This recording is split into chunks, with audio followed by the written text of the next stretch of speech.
ko waxee day embarrassé wu parce que man Ouais. mi di wax ak yow dama koy def tout le temps. daan nga ko def oui dama koy def tout le nit temps. bëgg a génn nga ne ko doo génn. waaw dama daan interdire tout le temps def demande def message yi bu ñëwee aéroport alkaati yi sans comprendre message bi la ñuy jël. waaw message bi kese la ñuy jël mais sur demande du commandant du commandant de la brigade de tel.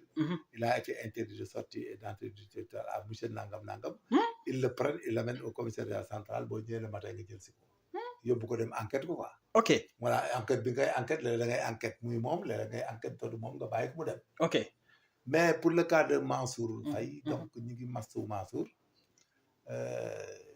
di regretter ce qui se passe au Sénégal aussi parce que quand même c'est une situation quand même très conflictuelle moo xam ne ça nécessite des procédures et que ces procédures quand même ont des contraintes et des logiques quoi. Oui, tout à fait. Maintenant ce qui s'est passé au Sénégal est très facile à comprendre c'est pour apaiser les ardeurs quoi pour nit ñi comprendre ce qui se passe pour ñu arrêter quoi pour bañ a diaboliser et puis ku nekk dal xam nga ni ma ko daan faral di waxee xam naa la wax ci coulisses léegi dëgg la nee na Ousmane Sonko quand on lui interdit de sortir et de passer c'était légal mais il pouvait pas comprendre que c'est légal mooy buñ ko barricadé. waaw bi ñu koy barricadé c'est légal bi ñu koy interdit trajet yi mën a jaar c'était légal mais tout le monde avait leur crachoir dans les télés et dans les sites en train de parler que c'est illégal c'est ce qui a amené ce problème encore. ok Dans un État, il y a les droits humains d'aller et de venir. Mais quand on crée des lois dans un pays et des règlements, c'est pour qu'il y ait l'ordre public et que cet ordre public, parfois, pour son application et l'application des lois et règlements, d'arriver à ce qu'on prive à un citoyen sénégalais certains de ses droits fondamentaux. ok Mais la théorie de justification, c'est l'ordre, la loi et le commandement de l'autorité légitime. C'est ce que refusent nos gens-là, ils nous attaquent, ils m'attaquent. Mais tout ça, c'était véhiculé comme damaa bañ Ousmane Sonko quoi. te ce que je disais c'était vrai et ce que li ma ko doon wax moo ko doon def. xam nga donc c'est la vérité. oui tout à fait. mais donc lii la woon. moo tax léeg-léeg nga ne yàlla bu yàggee rek lépp la. le temps est le meilleur. waaw et le meilleur machin. tout à fait. donc tu vois le cas de Mansour Faye. il fallait s'attendre à ça et c'est la suite logique des enquêtes ouvertes sur Farba Ngom et Tahirou Sarr. léegi l'enquête ouverte pour ñëpp comprendre ce qui est arrivé à Mansour Faye. ak li tax mesure bi am. L'enquête ouverte sur Farba Ngom ak Tahirou Sarr. Dès que cette enquête est ouverte. day mel day am valeur juridique gu. scène de crime sur l'ensemble du pays. ok xam nga scène de crime quoi. oui scène de crime xam nga scène de mooy un lieu où c'est commis un crime. et ses dépendances. léegi noonu lay mel. donc dans le cadre de l'enquête. toutes les mesures peuvent être prises. Il peut y avoir des réquisitions. Il peut y avoir des perquisitions chez des personnes. Il peut y avoir des convocations. Il peut y avoir des saisies, il peut y avoir des interdictions de sortie du territoire, il peut y avoir des oppositions sur les comptes, il peut y avoir. ok Et que maintenant, il peut y avoir aussi ce qu'on appelle la rétention de témoins. ok Dans l'environnement, c'est-à-dire comme bu amoon scène de crime nii. ñu rey fenn nit nga bett fa ay nit ñu bari. pour auteur bañ la échapper. wala le co-auteur le complice. wala yooyu da ngay jàpp ñëpp téye. retenir yëpp waa def rétention. après nga écarté def rétention de témoins. et après tu fais ce qu'on appelle la discrimination et tu libères les gens. ok maintenant le cas de Farba Ngom et de Tahirou Sarr dafay nekk genre scène de crime. et que la scène de crime. va viser ce qu'on appelle les témoins. les potentiels témoins. les complices, les éventuels complices quand même, les éventuels co-auteurs et les auteurs éventuels. Maintenant, dans cette hypothèse, moi, le juge d'instruction peut remettre à la police une commission rogatoire, voire délégation, anciennement appelée délégation judiciaire, ou bien que le chef de la police des frontières du Sénégal, xam nga gisoo benn policier boo xam ne dafa nekk dans Saint-Louis wala kenn dem Kër Mansour Faye di ko tudd wala di ko laal. déedéet amul droit bi ñemewu ko. Maintenant nag la police des frontières. Au vu de l'enquête ouverte, et que des personnes visées, au terme de leur participation au gouvernement ou de gérer des directions hautes, il ne prend jamais la responsabilité de laisser une personne qui est dans cet environnement sortir du pays. Ok. Non, c'est ça l'enquête, les investigations criminelles. Ok, t'es Mansour Faye qui c'est-à-dire la base légale du moyen, vu l'enquête ouverte sur Farba Ngom et Tahirou Sarr, vu le décret portant nomination des ministres, décret numéro 30 portant nomination des ministres. Et il était nommé parmi ces ministres. C'est ça la base. Ok. Vu l'enquête ouverte et vu la participation au gouvernement, et le cadre juridique sera le décret qui a nommé. Qui l'avait nommé dans le gouvernement, et parce que c'est le gouvernement qui est visé. ok affaire bi loolu la. ok moo tax pour nga comprendre ko. da lay jaaxal mais du gars yi duñ ko bàyyi mu génn loolu c'est clair parce que man dama ko def ba taay kaw.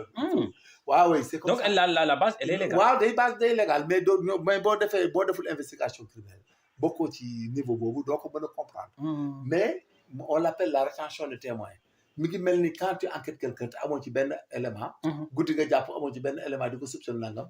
ñu ko appelle la garde à vue pour kii la garde pour nécessité d'enquête. nécessité d'enquête dañ koy dégg.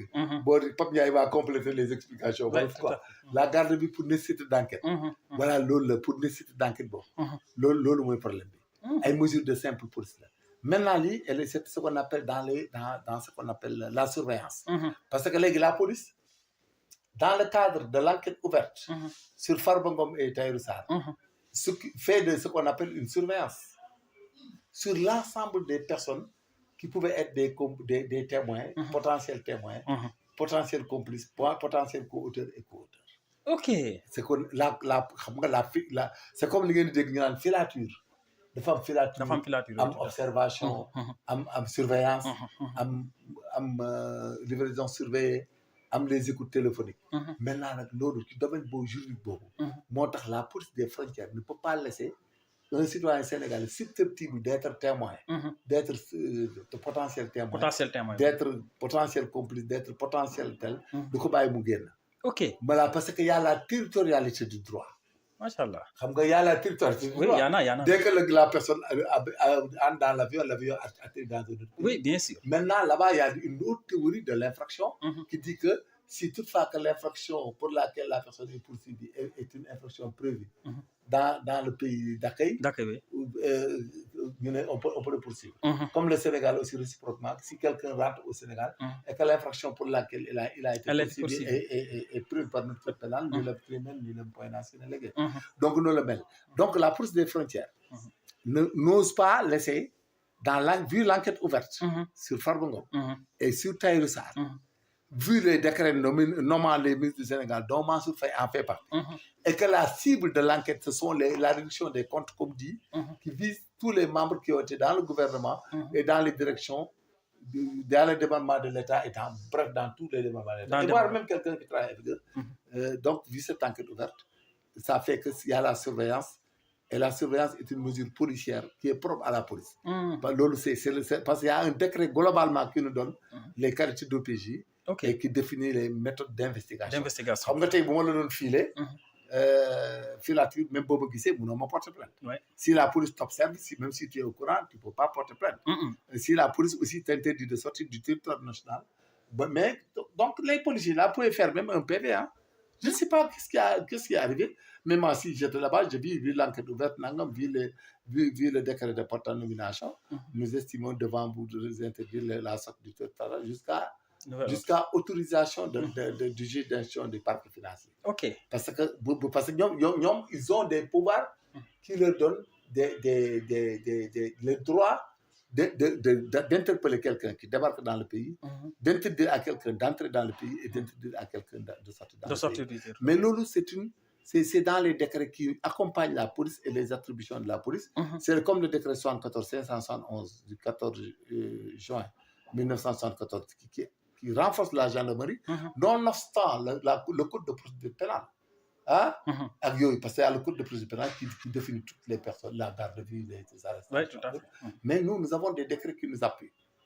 Et que la police des étrangères a une mission comme ça, globalement et dans la généralité de sa mission. Le commissaire là n'ose pas. Si le commissaire laisse des gens sortir du pays, mais il sera interpellé par ses chefs, il sera sanctionné. Parce qu'on lui a dit que même monsieur, on va dire que mais on dit que les officiers de l'armée ont tenté un coup d'État. Les colonels à l'aéroport voulaient laisser partir, vous nous dites que j'ai parlé sur l'ordre. Mais c'est la même chose. C'est la même chose. Donc, théorie, c'est ce qu'on appelle c'est de l'intelligence. C'est régi et administré par la fonction. Oui, la fonction. Par la fonction. Parce que si je suis au Sénégal, je vais enquête. Dès le commencer l'enquête, je vais cibler. Bien que jàpp gu ma defal dara mais je ferme les frontières. On va fermer chaque fois. bu ñu bëggee génn non duñ dem. Non, c'est comme ça. Sans autant parce que non, Mansour n'a rien fait pour l'instant. C'est-à-dire il est concerné. Il pourrait être concerné par l'enquête. Donc les gens ne prennent pas le risque de le laisser partir. Ce n'est pas méchant. En attendant qu'il soit témoin, qu'il ne soit rien, qu'il ne soit même rien, parce qu'il n'a posé aucun acte. Il n'y a pas de problème. Après, il peut être un témoin parce qu'on dit que mais un jour, vous avez reçu des véhicules autres. Est-ce que véhicules fort affectés? Simple. Un jour, il est potentiel témoin, il a vu les gens prendre les véhicules et les sortir et les affecter ailleurs. Et puis, il a signé un document, je te témoin, je me suis trompé. Complicité, nangam. Donc, c'est des degrés d'incrimination. Mais c'est l'acte qu'a posé la police. C'est une pratique policière et c'est notre droit policier. C'est dans le cas quand on mène des enquêtes. Quand des enquêtes sont menées, ou bien là où nous sommes, en poste. Poste, vous n'êtes pas de définition. Mi ngi mel ni nga nekk ci marine bi port bi. ñu wax affaire drogue. ne dafa nekk ci bateau yi nangam mais tu arraisonnes tous les bateaux. Mais tu vas me dire que donne-moi la loi, mais c'est des investigations, je ne peux pas donner la loi. Tout à fait. Voilà, non le demain. Il n'est pas incriminé par la police. La police n'a pas de problème avec lui, mais c'est au vu de l'enquête ouverte et vu de leur appartenance dans l'autre gouvernement sortant et que dont le caractère juridique et légal était le décret qui les avait nommés dans le gouvernement. Et c'est en vertu de ça que les policiers des frontières ne peuvent pas le laisser partir. Et là, c'est des problèmes de policiers. Parce que bu doon jàppale ak faral rek man Mansour laay wax ne nangam. Mais Mansour n'est pas incriminé, il n'y a pas péril à la demeure. Parce que Mansour attend que le juge du parquet financier le convoque ou bien l'incrimine. Quand l'enquête sera ouverte, ça avance. Tu verras que les gens vont... Il y aura une réglementation, les comptes et tout ça. Et puis, tous ceux qui ne sont pas concernés ne peuvent pas être inquiétés. Mais pour l'instant, en tant que policier, quand même, en tant que directeur d'enquête, OPJ et directeur d'enquête, je le fais chaque fois. Ok. Donc, on def sans pour autant. Mais en fait, ce qui inquiète beaucoup de personnes, on a ça exercice, tu vois, nous avons administration de quoi notifier à l'avance. Non, c'est pas une administration, c'est l'enquête qui provoque cela. Quand tu es dans des investigations, dans une enquête judiciaire, que ça soit pendant devant le juge d'instruction, comme un OPJ, ça accompagne. Ok. Les interdictions de sortie du territoire c'est là-bas. Ok, donc sans pour autant notification. Non, parce que tu es dans le pays. Ils attendent que l'enquête évolue jusqu'à ce que tu sois concerné. Mais comme d'habitude, je suis désolé, mais moi, je l'ai fait plusieurs fois. Ok, donc vraiment, éclaircissement. Vraiment, et ça nous permettait de réussir des enquêtes. Parfois, la personne est interpellée après les enquêtes en cours, après on sait que c'est rien, tu fais la levée d'interdiction de sortie. Mais je l'ai fait plusieurs fois. Aujourd'hui, je ne peux pas me porter à faux quand même par un sentiment politique ou bien un sentiment partisan. Mais c'est rien du tout. Ça se passe comme ça. Parce que les recherches ok. Sénégal, mais que l'opposition sortie et d'entrée, moi, je vous cherche pendant longtemps. Maintenant, vu l'enquête ouverte sur Farbogom et Tahirou Sarr, vu l'objet de l'enquête et les cibles, quelqu'un qui était dans les gouvernements, la police des frontières de la Baïngaguen. C'est une affaire de policier. C'est une affaire d'enquête. Voilà, c'est comme quand Ousmane Sonko était là, Bouguer, gauche, Topoko. Mais on le ferme chez lui, je lui avais tout le temps dit que c'est légal. Ok. Et voilà la réplique est là, c'est légal.